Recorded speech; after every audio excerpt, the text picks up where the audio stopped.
les rendez-vous de l'écho sur Grand Lille TV avec la Caisse d'épargne. La Caisse d'épargne, vous être utile.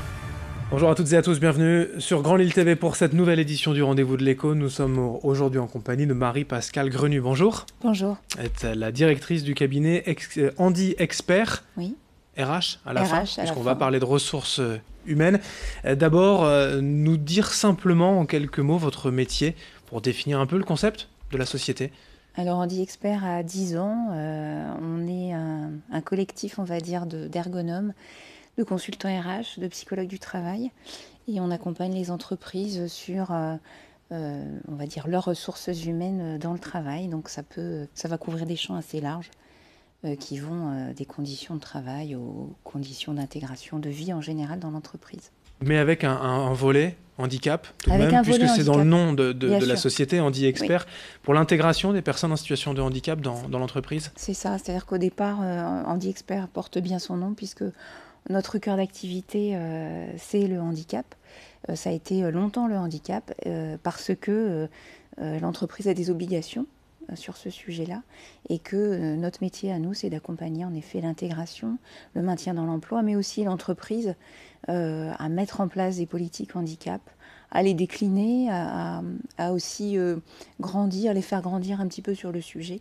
Et ce n'est pas forcément aider les entreprises à recruter. Il y a les fameux 6% Oui. de personnes en situation de Oui. handicap qu'il faut dans les entreprises, mais c'est pas, vous n'êtes pas là pour aider à recruter, à trouver Non. les profils. Non. Par contre, on va pouvoir tout à fait accompagner à l'intégration quand les personnes sont recrutées et aussi ce qu'on appelle le maintien dans l'emploi. C'est-à-dire que finalement, ce dont on n'a pas conscience, c'est que le handicap vient souvent en cours de vie, vient majoritairement d'ailleurs en cours de vie, et que pour une entreprise, c'est parfois compliqué de trouver des solutions pour que la personne puisse conserver son poste. C'est des solutions techniques, logistiques, c'est des détails parfois Ça dans peut le être quotidien. Complètement. Ça peut être parfois des détails, ça peut être en effet de l'équipement, mais c'est aussi de l'organisation du travail, puisque un individu n'est jamais seul, il travaille dans un collectif.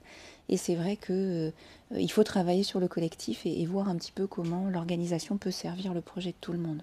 Alors ça concerne donc ce volet handicap, on le disait, mais si on évoque la qualité de vie en travail, ça concerne tout le monde. Bien sûr. Et en fait, les entreprises qu'on accompagne depuis longtemps sur ce sujet du handicap, elles ont compris ça. Elles font des ponts, en fait, parce que finalement, le handicap est vraiment une source d'inspiration pour une entreprise, parce qu'elle comprend que ce qu'elle fait pour une typologie, on va dire, de personnes, si on les applique à tous, on améliore largement l'ambiance au travail, la capacité à travailler les uns avec les autres, la capacité à reconnaître chacun dans ses spécificités, et donc on va vers une meilleure qualité de vie au travail. Vous parliez d'ergonomie, là, Oui. tout à l'heure en préambule. Oui. C'est des choses, voilà, toutes simples, les postes de travail, la posture, oui. la manière dont on va être assis, enfin, c'est oui, vraiment tout à fait. Alors, bête. Ça couvre tout ça, c'est-à-dire que l'ergonomie, c'est ça, en effet. Pas que. L'organisation des plateaux en open space ou autre. Donc ça va de l'implantation, on va dire, des espaces de travail, aux équipements, mais aussi à l'organisation du travail. Comment les flux de communication, qui travaille avec qui, les flux de personnes, les flux d'informations. C'est typiquement un service qui va passer, par exemple, en open space, qui a l'habitude de travailler chacun dans son bureau individuellement et qui tout à coup va travailler en open space. Ça, on peut l'accompagner. On va partir de l'activité, c'est quoi le métier et de quoi il a besoin et qu'est-ce qu'on peut mettre en place pour que les gens s'y retrouvent dans une situation de travail tout à fait différente. Alors vous êtes là pour répondre à une attente, oui. à des besoins, mais anticiper aussi ces besoins, les risques psychosociaux, oui, notamment éviter que des problèmes surviennent en fait. Voilà. Et on a 10 ans de recul, donc c'est vrai qu'en 10 ans, on a vu beaucoup le travail évoluer, la façon dont il se réalise au quotidien. Et j'apprends rien à personne. Le numérique n'y est pas pour rien. Et les métiers ont beaucoup, beaucoup évolué. Et quand je parlais d'open space, c'est typiquement parce que les métiers évoluent et que certaines tâches disparaissent, que ce qui se faisait finalement de visu auparavant se fait désormais de façon virtuelle. Et ça modifie beaucoup les rapports au travail. C'est aussi comme ça qu'émerge, enfin en tout cas c'est une des raisons par lesquelles peuvent arriver les risques psychosociaux, c'est multifactoriel, donc c'est pas si simple que ça. Mais c'est quelque chose que l'on peut tout à fait accompagner. Et la façon dont on accompagne, c'est vraiment du sur-mesure, c'est-à-dire qu'on va aller chercher les ressources dans l'entreprise avec son degré de maturité sur les sujets, avec ses propres ressources, pour que les solutions qui sont mises en place soient pérennes en fait. Alors vous venez de le dire, hein, vous venez de fêter vos 10 ans. Oui. Le recul nécessaire pour passer un cap, quelque part, pour créer une nouvelle entité, Oui. baptisée l'Human, Oui. puisqu'on l'a compris, Handy Expert, à l'origine, vous travaillez sur les personnes en situation de handicap, mais pas que. Là, c'est vraiment sur l'humain en général. En général, oui, oui, tout à fait.